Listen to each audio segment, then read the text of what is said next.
bahay at buon sa second floor. Oo, ang second floor. Nagtatalon-talon kami din ng bata. Tapos nakapagpala namin. Eh, nung bata po ako, tsaka po ako. Ngayon.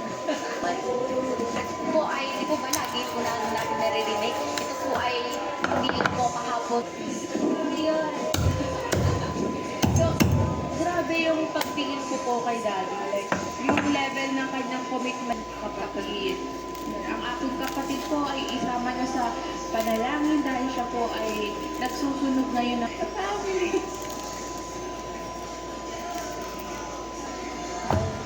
Kasi, hindi ko naman ipapahamak yung sarili ko, diba?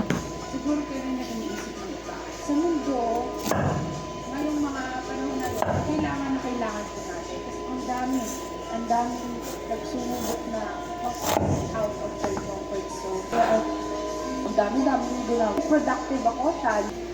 At na may mga natin sa first. If you are with God, everything is possible. You're not. For ayaw na ba? So baka malito pa tayo. Like, what?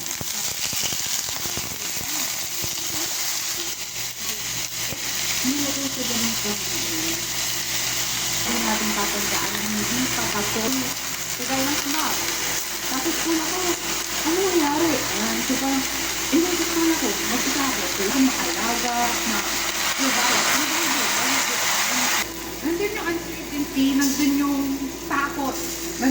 Let's all remember na God is not done with us. Marang stronger.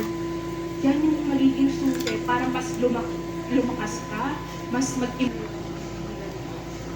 diba, bake na siya, ganyan.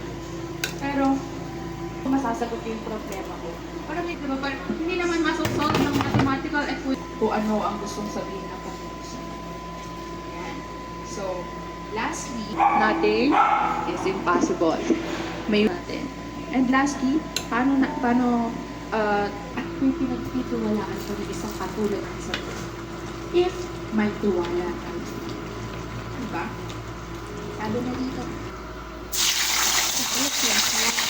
gano'n naman mga problema sa mundo, mga temptation, sa mga bagay-bagay, at itong susubukin yung pananampalataya mo sa Panginoon.